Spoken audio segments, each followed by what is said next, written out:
Hey guys, it's Mahoney coming to you with my Tuesday tip coming on Wednesday because I recorded this last night, but I hit the wrong button right there, and I thought it was recording and it wasn't recording. You'd think I'd have figured this out by now. And it was 80 degrees in here because the air conditioning isn't turned on yet, so I went home. So I'm going to talk to you guys about the Paycheck Protection Program, SBA program that was passed by Congress a little less than a week ago, and just started enrollment applications on April 3rd. So I thought I would go through all of this with you and talk to you about the whole thing. So, $139 billion has been approved through SBA loans. They are forgivable loans. So I'm going to say this several times. It's not automatic that these are forgiven. They are forgivable loans for small businesses to pay employees during this crisis. They are the same terms for everybody. So no matter who applies to get the loan, it's the exact same term. It doesn't matter if you got 499 employees or one, it's the same thing. The loan amounts can be forgiven if they are used for the following: payroll costs, rent, utility costs, mortgage interest, for a period of 8 weeks after the loan is made. So the forgivability time starts 8 weeks after the loan is made. And in order to have that forgivability still be eligible, there's several requirements, one of which that you have to maintain employee compensation and employment levels. Got to employ the same number of people, and you got to pay them the same amount of money in order to be eligible for the loan to be forgivable. Each person is capped at $100,000 per year in payroll costs. So if they're over that, you can go to 99,999. There's a section, and remember, this is a very fluid thing, okay? So the bill got passed. Everybody's trying their best. I mean, we're all going through this, and, to give you an idea, SBA loan agencies do $26 billion in loans processed a year, and they're now being asked to do $139 billion in loans processed in 30 to 60 days. So this is quite the deal, okay? So some of these sections, we're not sure, and some of these sections conflict a little bit. So there's a section that says not more than 25% of the forgiven amount can be done for non-payroll costs. And it almost sounds like this is a section where they're reserving the right to make it so that only 25% of anything not used for payroll can be forgivable. All right, but nobody's really sure on that because there's another section that says if you use it for all of these things, it is forgivable. So I just want you to know that that's out there, okay? The loan payments are deferred for 6 months. So number one, it's a loan. It's not a gift. They're deferred for 6 months, but interest starts immediately. So you don't have to pay anything for 6 months, but interest starts from the date of the loan. Loan applications start April 3rd, which was last Friday. I know there was some complications where some people weren't ready or whatever. I applied for my loan last Saturday.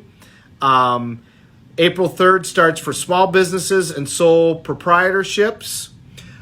You've got to go through an SBA lender, so your bank. Okay, so go to your bank, make sure that they're an SBA lender, and if they're not, then you're going to have to go through somebody else.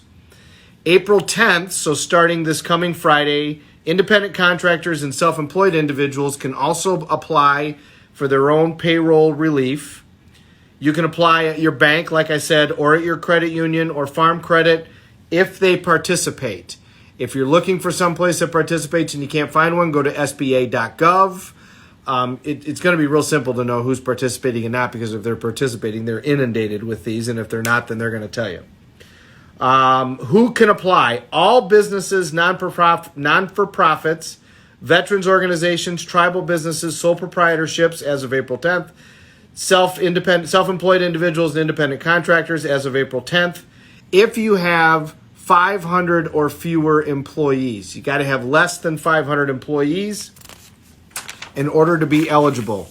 To apply, you have to do a loan application. It's 3 pages. I did mine on Saturday. It is not at all complicated. You check some boxes and you're done. It's got to have supporting documentation. It's the typical supporting documentation that you would need for any loan. They're going to want to see tax returns, and they're going to want to see payroll documentation. The loan application is valid through June 30th, 2020. Do not wait, people. There is a cap as to the amount of money. There's talk about other loan programs going to be available, but so far none are. So you got to assume, if you're running a business, that nothing else is going to be available, and this is it, and it's first come, first serve. SBA does typically have a look elsewhere requirement. You got to go try to find the money elsewhere before you can apply for an SBA. Not this time. That's out. You can just immediately go to these guys. You can also apply for other loans under the SBA if they become available. This doesn't bar you from that, but you can only apply for this loan once.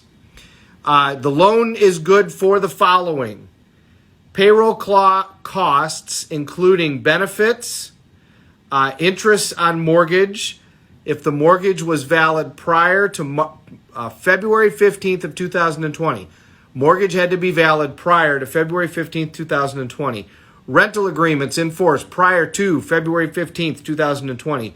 Utility service that began prior to February 15th, 2020. So you had to be in business prior to February 15th, 2020 and have documentation to prove that, or you're not going to be approved. What counts? Salaries, wages, commissions, tips, all capped at $100,000 per person. Employee benefits, including vacation, medical, parental sick leave, health care costs for the premium for the health insurance, bennies and allowances for separation of family also, which is not defined. So, if you're a physician, and in order to continue to be a physician or a nurse or a healthcare provider in some point, or a paramedic, police officer, and in order to continue to do your job, you got to sleep in your garage, or you got to sleep, which I know people are doing. People are camping out.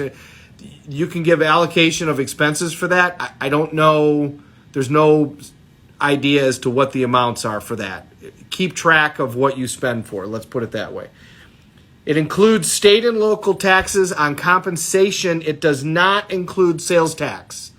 State and local taxes on compensation. It does not include sales tax. That is not something that can be forgiven. The loan is up to 2 months of coverage. And so now there's a lot of documents that are conflicting as to how this works. You do the max of your average payroll cost for a period of 2 months from February 15th of 2019 to June 30th of 2019. So, if you weren't in business last February to June,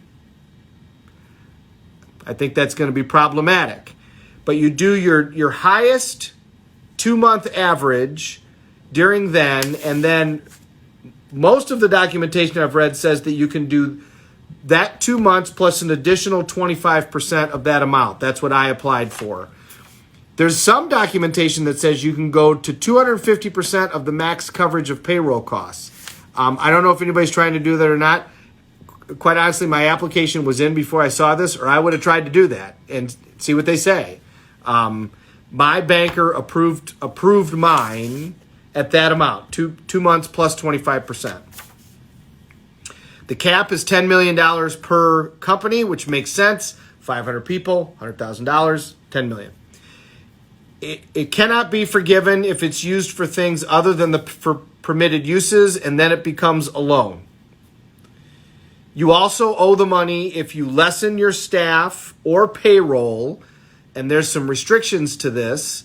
So there's some stuff in there that says if you have lessened them, but you get them up to speed within a certain period of time. I mean, let's face it, the whole idea of this is the government is giving you, it's not free money because the taxpayers, and we're all taxpayers, have to pay for it. But the government is giving you money so that you can pay these people during the period, for a couple of months to get everybody through this. Well, it doesn't make sense if you don't have people employed full time. All of my staff have been employed full time through this entire process.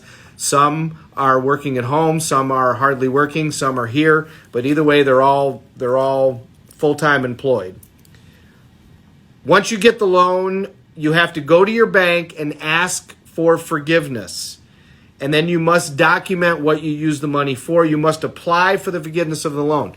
So, If you get it, it's a loan until you go back and show them that it should be forgiven. Please understand that. It's a loan. You have to pay it back unless you apply and they agree to forgive it. Interest rates have been all over the place as to what they are. It seems like 1% is kind of the consensus. I mean, that's an amazing interest rate. That's essentially free money. Payments are deferred for 6 months from the date of the loan, but like I said, interest starts immediately. When does the loan come due? Nobody's really sure. Some things say 2 years, some things say 10. I would anticipate 2. And, once you get through all this, then you can apply for the forgiveness. If some of it is not forgiven, or if it's not forgiven, then I would think 2 years is about what the amortization is going to be. You do not have to put up any collateral other than your signature. And I can't imagine that there's any way that this loan's going to be forgiven in bankruptcy, I hope not. Look, here's the real deal, right? This is designed to take businesses who are doing well and to get them through this period so that they can continue to do well, so that when we all can leave our homes and go back to doing what we're supposed to be doing, we can go out to restaurants, we can go to movie theaters, we can go to bars, we can go do whatever, we can go to Broadway, that we get back up to full steam as quickly as possible. A lot of businesses have had no choice but to lay off a large number of people, and this will allow them to get them back up and running for 2 months, and then hopefully the business can get, hopefully we don't end up with a situation like we did after the Great Depression, where once everything stopped, it was very, very difficult to get it back going. That's what we're trying to avoid. So if you've got a strong business and you believe that your business, had this not happened, would have been fine, and you're going to be able to come out of this, then it makes sense for you to go get this money, pay your staff for a period of 2 months, keep your staff, keep them employed full time, get systems ready, get things ready, get things cleared off and ready to go as much as you can. Sorry, I had a phone call there. And then when you get back up and running, then you're in a position that hopefully the loan can be forgiven and you're ready to go. If your business was already struggling before this event happened, I would really think to myself, does it make sense for me to take this money? Number one, you might be taking it away from a business that has a greater chance of surviving. But number two, what happens if, 6 months from now, you're still struggling and the business is gone and now you owe this money in addition? Like I said, I don't think, nobody knows, but I don't think a bankruptcy court's going to be excited about that. And I assume that the way that they're going to figure this out is if you took the money from the government, you got to pay the government back. Well, what's the easiest way for the government to do that? And again, there's nothing that says that they're going to do this, and this is a very fluid thing, but the easiest way for the government to get their money back is to take your tax return. That's what they do with child support. That's what they do with lots of other stuff. When you sign the loan application, like I said, it's 3 pages. It's very simple. You have to certify the following. Current economic situation has created an uncertainty which makes the